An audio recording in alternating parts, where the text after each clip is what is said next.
Bismillahirrahmanirrahim. Assalamualaikum warahmatullahi wabarakatuh. Waalaikumsalam warahmatullahi wabarakatuh. Alhamdulillahirabbil alamin wassalatu wassalamu ala asyrafil anbiya'i wal mursalin wa ala alihi wa ashabihi ajma'in. Teman-teman yang dirahmati Allah, para pemirsa kajian Ensiklopedia Salat, kita lanjutkan kembali pembahasan Ensiklopedia Salat. Dan sekarang kita masih dalam pembahasan adab qada'il hajah, adab saat membuang hajat. Teman-teman yang dirahmati Allah, di buku yang kita baca, sekarang kita akan masuk dalam poin ke-13, yaitu tentang tata cara istijmar. Hanya saja, kalau kita baca lebih lanjut, nanti di poin 15, terselip di situ adab makan sebenarnya. Ya. Kemudian di nomor 14-nya, ada juga tata cara istijmar. Di poin ke-16 baru kemudian ada pembahasan seputar cara cebok. Salah satunya istijmar. Jadi ini ibaratnya secara berurutan itu terbalik. Ya kan? Seperti ada orang bilang gini. Kalau mau pintar, kamu belajar, pergi sekolah. Sekolah itu 3 tahun. 1 tahun itu terdiri dari 2 semester. Atau 3 cau. Nanti setelah itu baru belakang dijelaskan sekolah itu adalah gitu. Padahal kan harusnya sekolah adalah gini. Sekolah itu sekian tahun, 1 tahun sekian bulan, kan gitu ya. Dia tata cara pengurutan nomor penjelasannya ini menurut Ana terbalik. Supaya enak, berarti kita poin 16 dulu. Supaya tahu tentang tata cara cebok, ya, yang disebut dengan istinja dan istijmar. Baru kemudian nanti kita kembali ke poin 13 dan 14 yang merupakan perincian istijmar. Begitu. Nah, mari kita baca dulu poin ke-16. Ya. Kata penulis, ayyuzila ma 'ala sabilaini minan najasati wujuban bil ma'i aw bil hijarati wa ma fi ma'naha min kulli jamidin tahirin laisa lahu hurmatun kal khashabi wal khiraqi wal manadili wa kulli ma anqa bihi fa huwa kal hijarati 'ala as-sahih wal istinja'u 'ala 3 maratiba.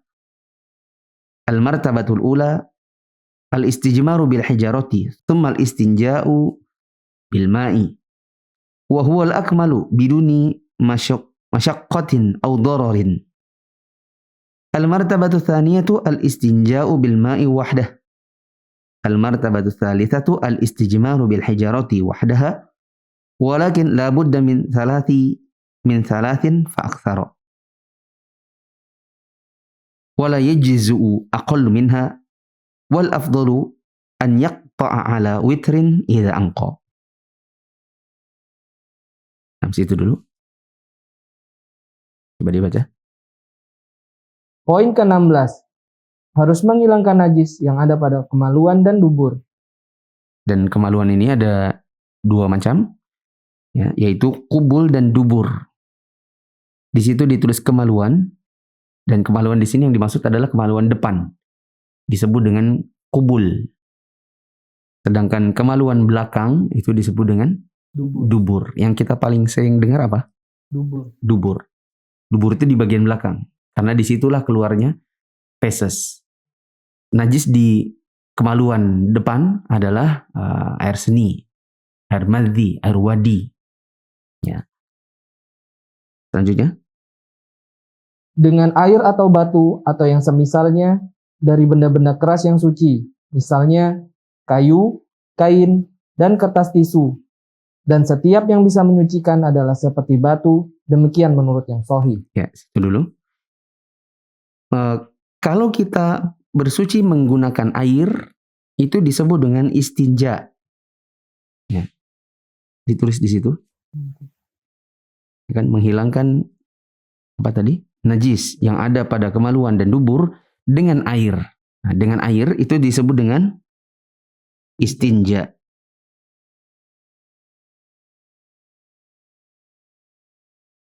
atau menggunakan batu dan yang sepertinya. Itu disebut dengan Istijmar. istijmar.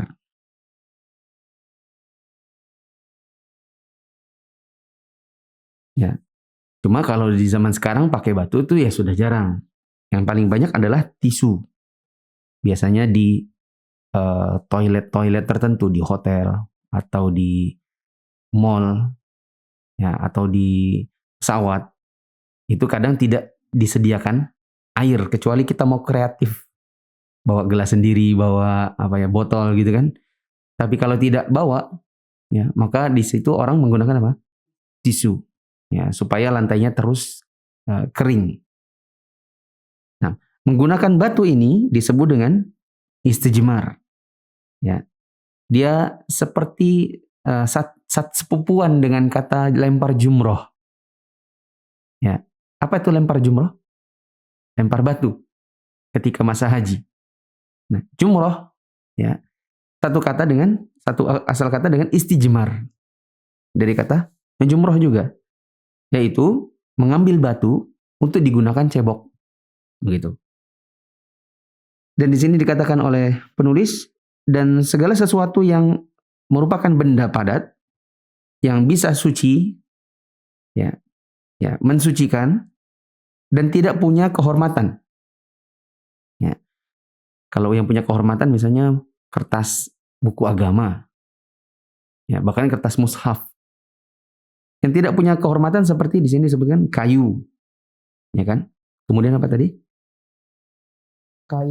Kain, khirok. Kemudian manadil, tisu, dan segala sesuatu yang punya fungsi yang sama, yaitu untuk membersihkan. Beri catatan di situ. Yang dimaksud di sini adalah benda padat yang mensucikan itu adalah yang bisa menyerap, yang bisa lengket gitu. Ya, ditulis di situ menyerap, ya, atau menempel.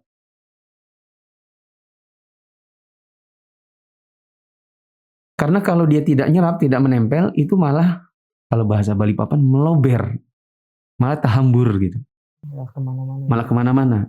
Contohnya plastik kresek. Plastik kresek kan nggak bisa menyerap airnya, kemudian nggak bisa menyerap fesesnya. Beda dengan tisu. Maka kalau beristijmar tapi menggunakan plastik, itu nanti malah, ya kan, kalau kita cebok, kita ambil di lubang dubur, nanti malah tersebar malah begitu. Jadi pakai yang sesuatu yang bisa nyerap. Contohnya kain, tisu. Ya, kalau di sini tadi disebut kayu, tapi kayunya hati-hati. Kalau kayu ulin, apa kalau bahasa kita tuh kesuban, ya, terus tertusuk gitu kan, ya nanti masuk di dubur repot lagi, ya kan. Begitu juga misalnya pakai daun. Nah, daunnya harus hati-hati, daun yang bagaimana. Kalau daunnya ada malah bikin gatal, ya kan, malah repot nanti. Tapi ya kalau zaman sekarang insya Allah sudah tidak kita ketemukan, kecuali mungkin misalnya pergi ke gunung, terus kehabisan air, ya kan, nggak ada, tidak bawa tisu, nggak bawa macam-macam, nggak bawa, adanya cuma daun-daun di sekitar situ, ya maka pilih daun yang aman. Nah, dan ini menurut pendapat yang lebih kuat, bahwa sesuatu yang bukan batu, ya, tadi kan dikatakan fahuwa kal hijarati 'ala sahih, itu seperti batu, ya, menurut pendapat yang apa katanya tadi? Pendapat yang sahih. Ya, maksudnya di sini pendapat yang lebih kuat. Pendapat yang lebih kuat.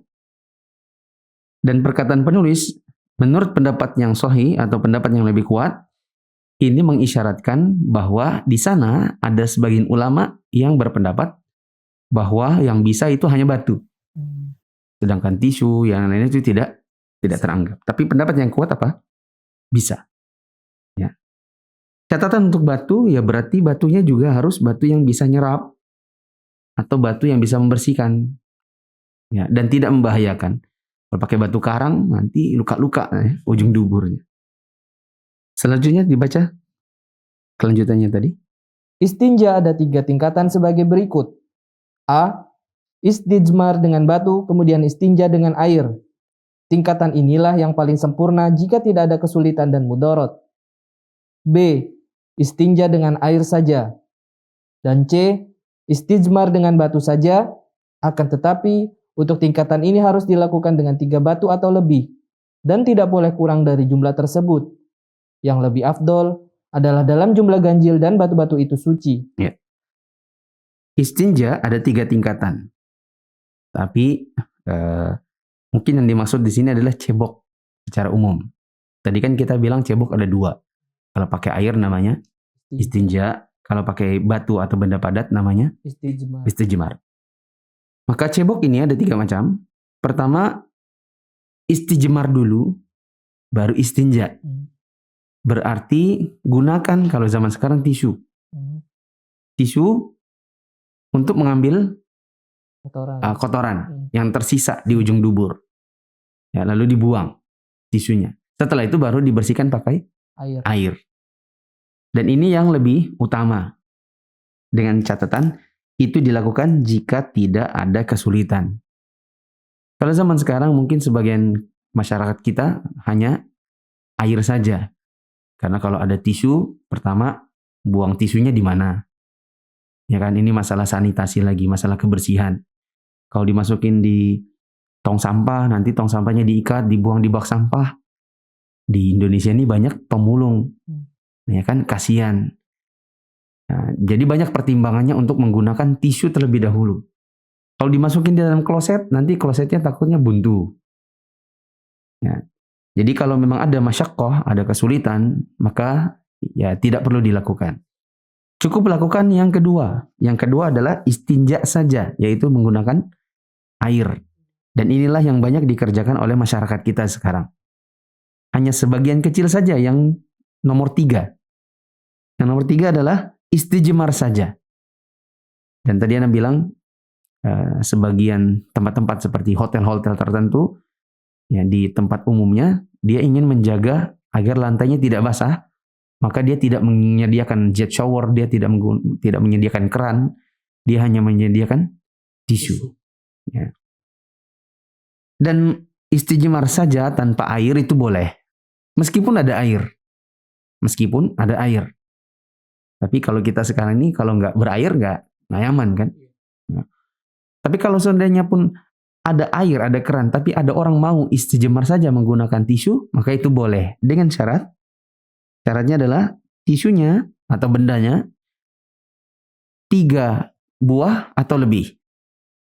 Ya, dan tidak boleh kurang dari 3. Dan yang lebih afdal adalah jumlahnya ganjil.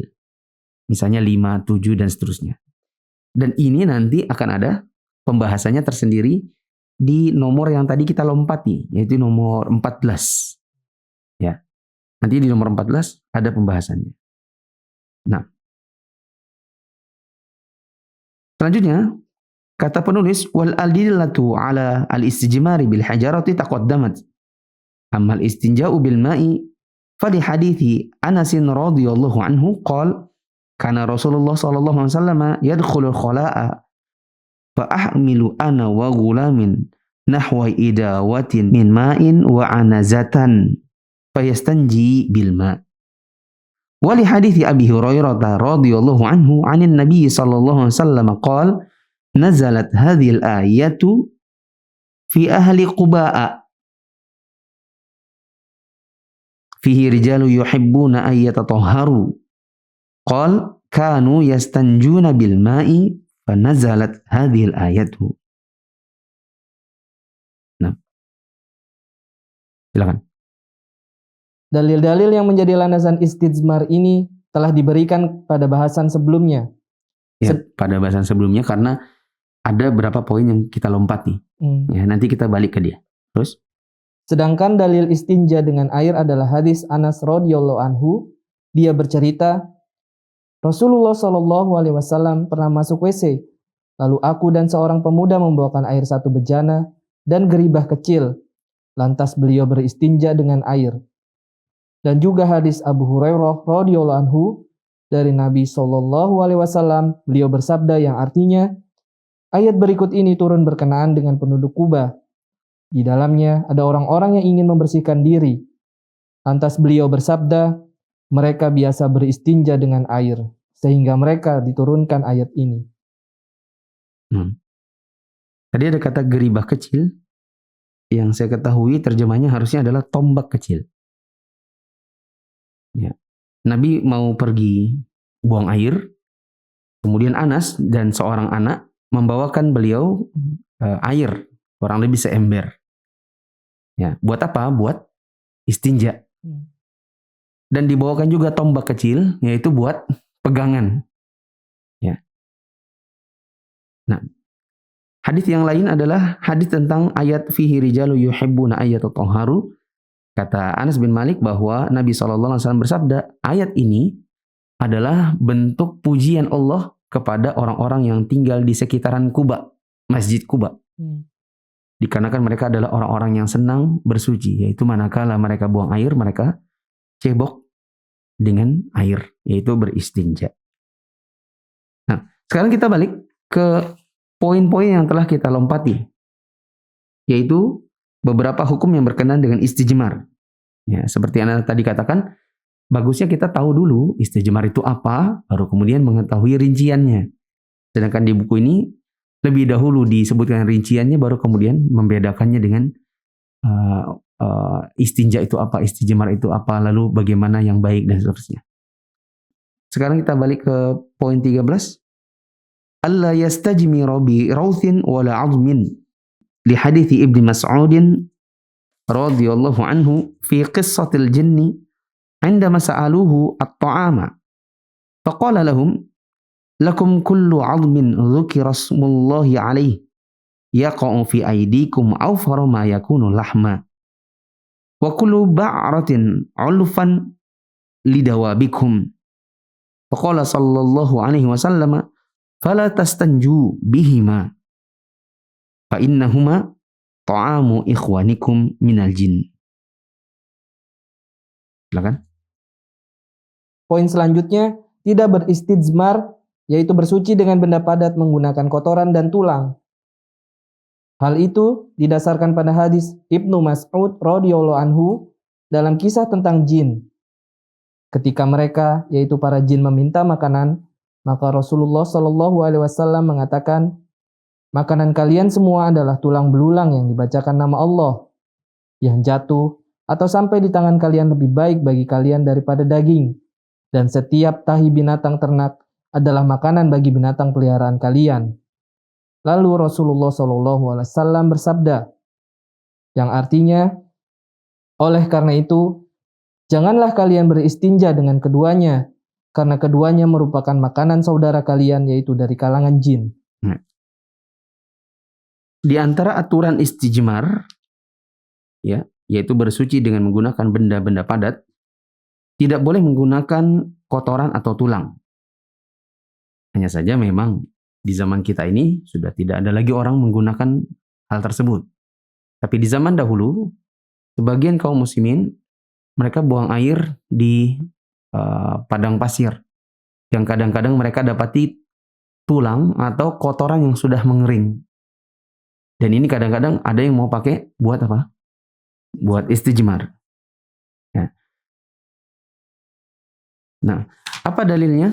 Dalilnya adalah hadis Ibnu Mas'ud radhiyallahu anhu, di mana dia pernah menceritakan bahwa Nabi SAW pernah didatangi jin, yaitu jin dari bangsa Arab Jazirah. Ya, kemudian Nabi SAW dibawa ke tempat jin ini, lalu mereka minta bekal makanan. Nabi SAW mengatakan makanan kalian dari bangsa jin adalah tulang belulang yang disebutkan nama Allah. Dan apa yang kalian dapatkan di tangan itu lebih banyak daripada daging. Sedangkan kotoran hewan itu adalah makanan buat hewan-hewan kalian dari bangsa jin. Begitu. Kemudian Nabi SAW bersabda, maka janganlah kalian bla bla bla, begitu kan? Janganlah kalian beristinja dengan menggunakan keduanya, karena itu merupakan makanan bagi saudara kalian dari bangsa jin. Orang-orang kalau baca tulisan ini, ya, tidak mengerti kisahnya, mereka tidak paham. Ya. Dan yang benar itu adalah perkataan Nabi yang terakhir, itu perkataan Nabi kepada para sahabat. Sedangkan perkataan yang pertama, ya, yang ada di bagian sini, itu adalah perkataan Nabi kepada para jin. Jadi gini, Nabi bilang kepada orang-orang, kepada para jin, ya, makanan kalian adalah tulang belulang, bla bla bla bla.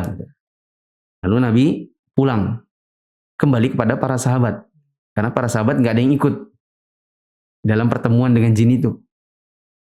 Ketika Nabi pulang, ya, dari arah Gua Hiro atau Gua Thur, Anda tidak terlalu ingat, mereka menyambut Nabi. Kemudian Nabi berkata, kalian jangan beristijmar dengan ini dan ini. Paham ini? Jadi ada 2 kali ngomong, ya, ke bangsa jin, lalu pulang, terus ke para sahabat. Kita tinggalkan saja karena pada dasarnya ini tidak kita lakukan lagi di zaman sekarang. Yang penting kita tahu, ya, tentang hukum seputar ini. Yang ke-14, ya, idza istajmaru bil hijarati fala budda an yastajmiru bi thalathatin fa akthara. Li hadithi Salman radhiyallahu anhu yarfa'uhu ila Nabi sallallahu alaihi wasallam, laqad nahana an nastaqbila qiblata li ghaitin aw bawlin aw nastanjiya bil yamini aw nastanjiya bi aqalla min thalathati ahjarin aw nastanjiya bi raji'in aw bi 'azmin. Wa li hadithi Aisyah radhiyallahu anha anna Rasulullah sallallahu alaihi wasallam qala idza dhahaba ahadukum ila al-ghaiti falyadhhab ma'ahu bi thalathati ahjarin yastatibu bihinna fa innaha tujzi'u anhu. Silakan. Poin ke-14, jika beristijmar dengan batu, harus melakukannya 3 kali atau lebih. Bukan 3 kali. Dengan 3 benda. Tisu ya 3 tisu. Kalau batu 3 batu. Atau lebih.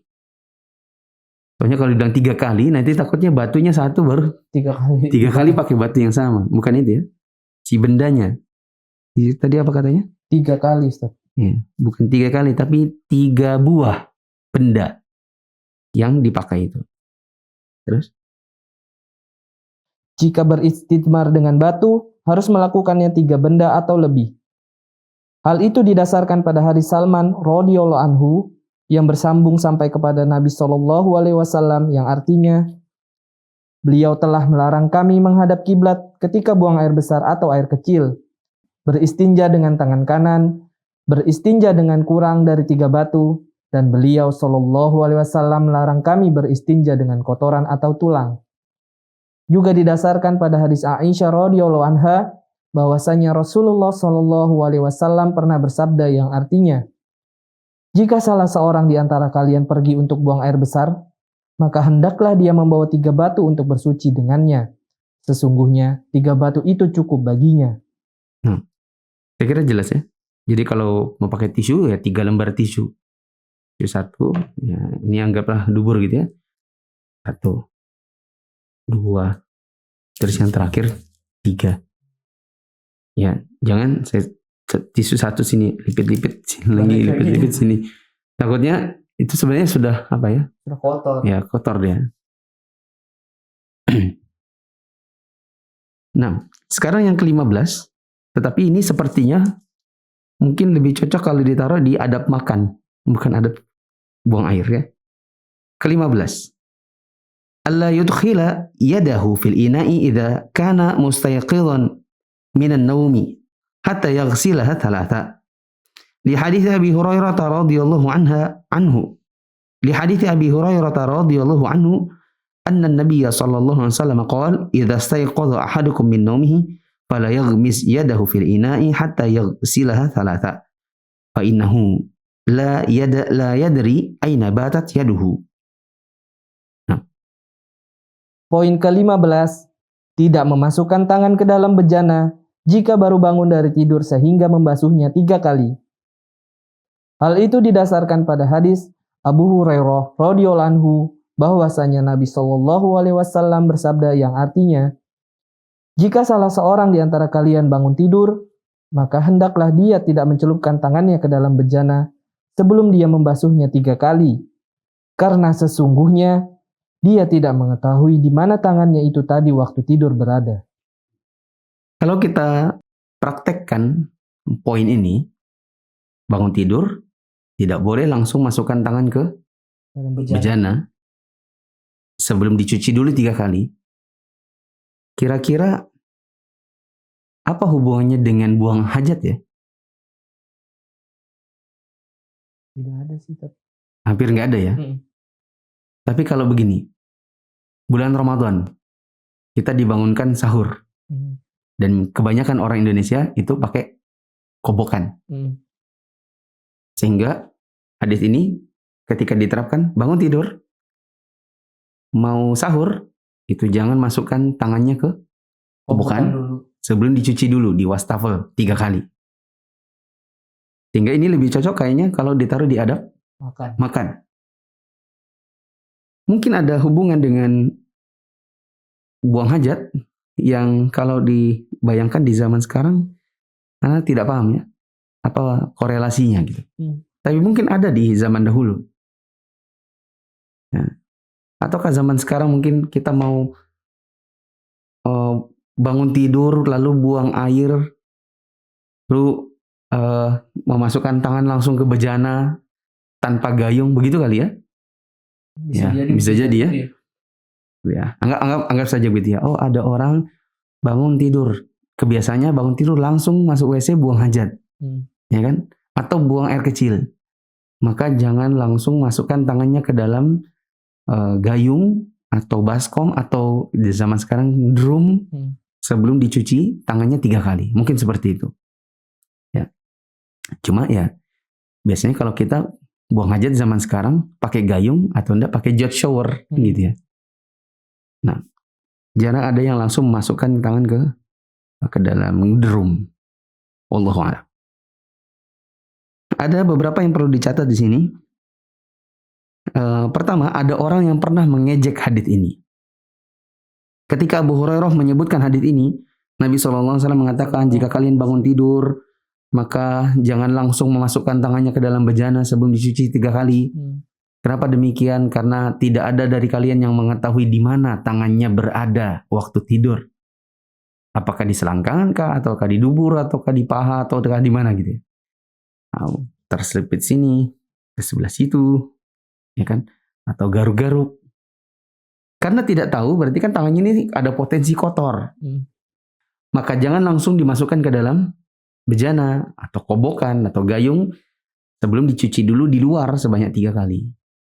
Karena nggak tahu tangannya berada di mana. Nah, seorang laki-laki yang mendengar Abu Hurairah mengucapkan hadis ini, dia komentar dengan nada mengejek. Dia bilang, saya tahu tangan saya kalau tidur ada di mana. Ya. Dan disebutkan dalam kisah tentang laki-laki ini, maka besoknya dia tidur, atau di malamnya dia tidur, dan bangun di pagi hari dalam keadaan seluruh kafnya ini, satu pergelangan tangan ini, masuk di dalam duburnya. Catatan yang kedua, ada perkataan Nabi SAW, aina batat yaduhu, di mana tangannya batat. Ya, apa itu batat?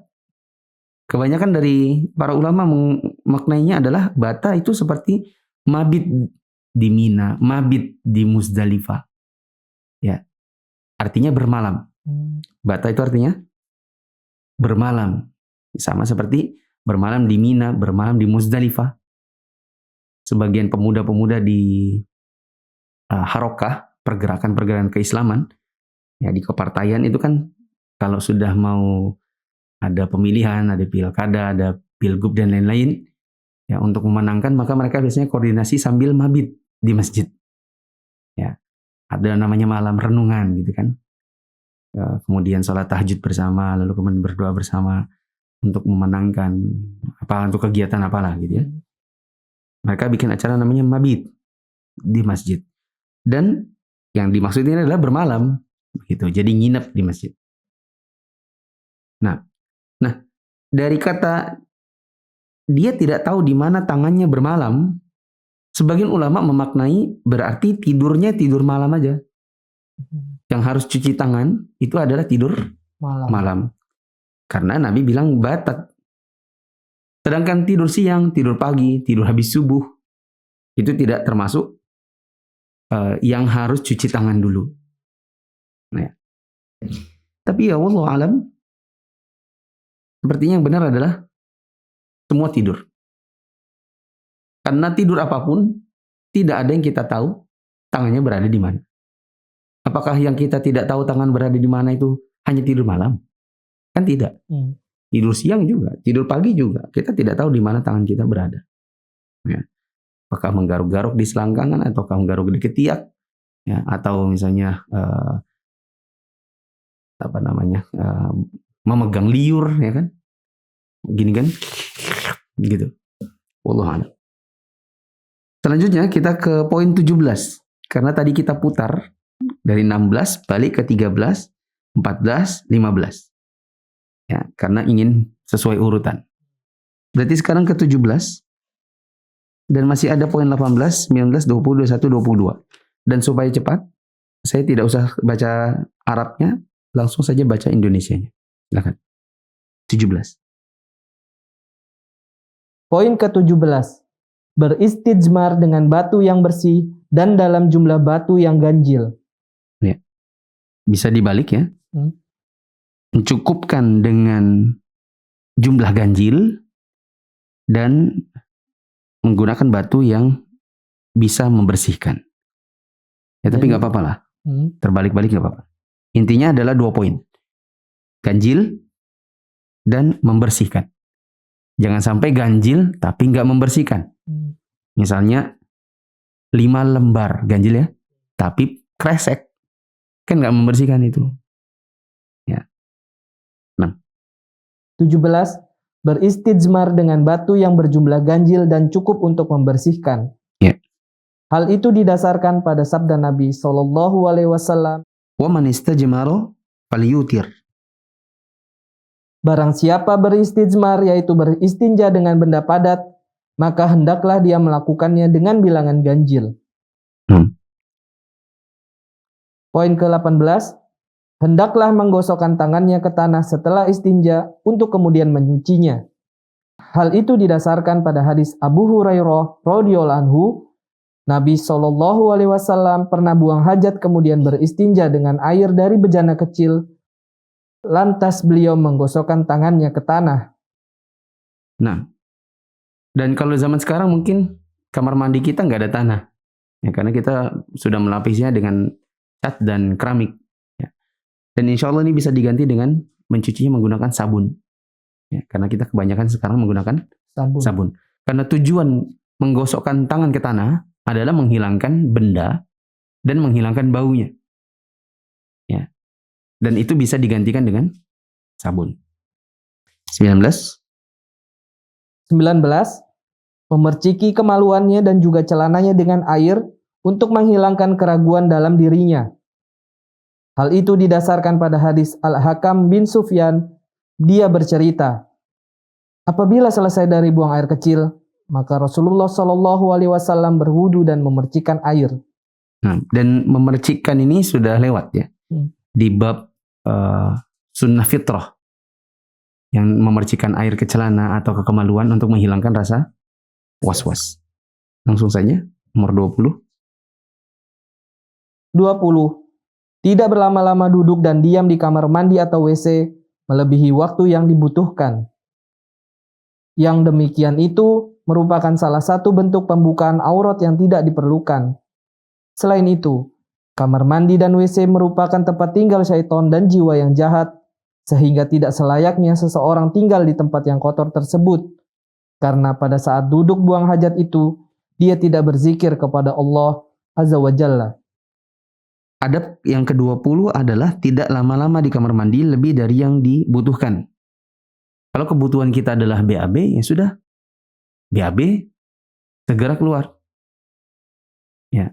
Tapi kalau zaman sekarang ya jadi agak lama karena ada yang bawa HP, bawa koran, bawa majalah, bahkan ada yang memasang TV.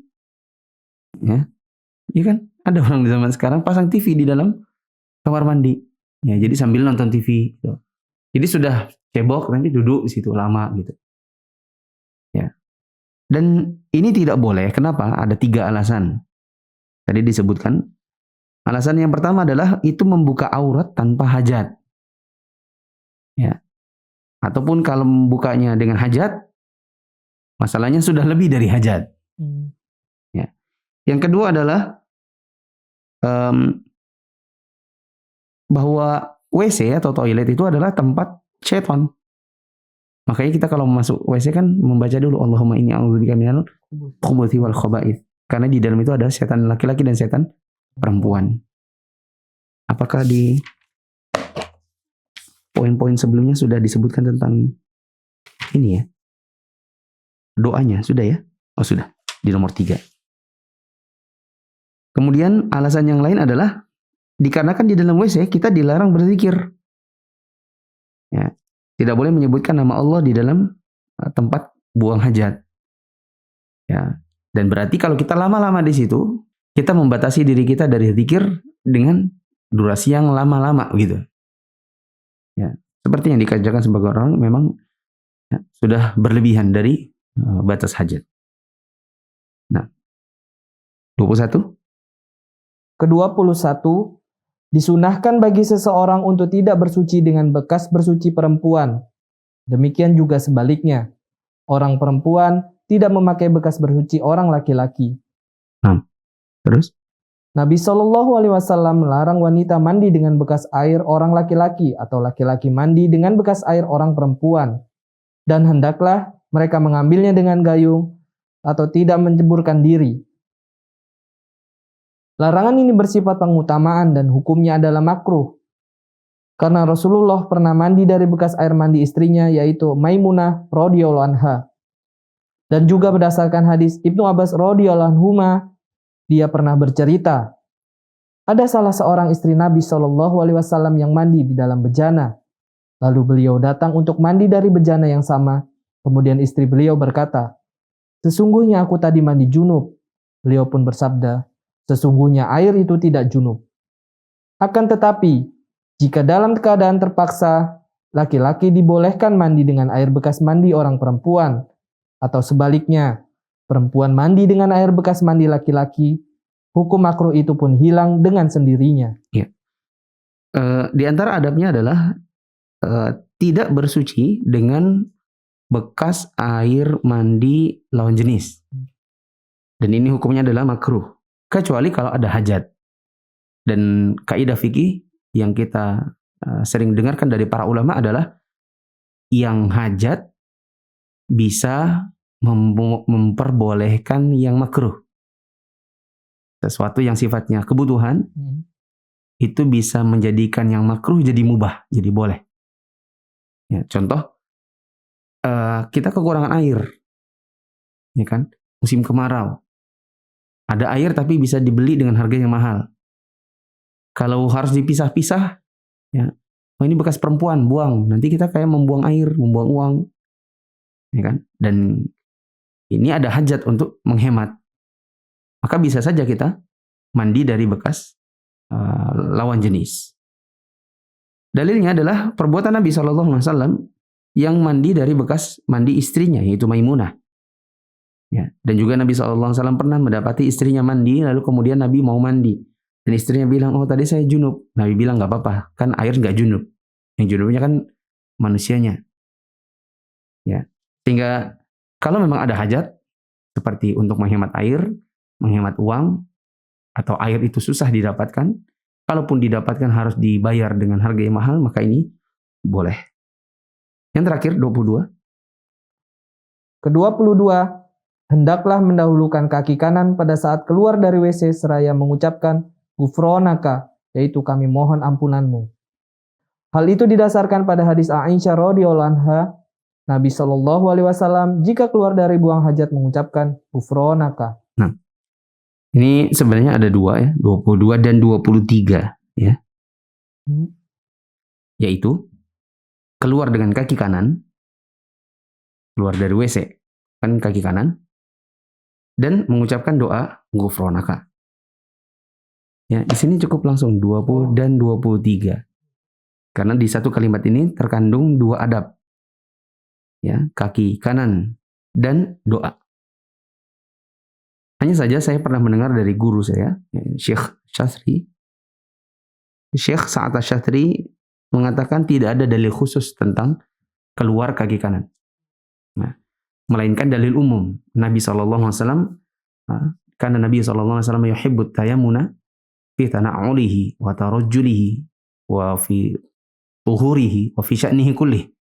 Nabi SAW sangat senang untuk mendahulukan yang kanan dalam bersisir, menggunakan sendal, dalam bersuci, dan segala kegiatan beliau yang baik.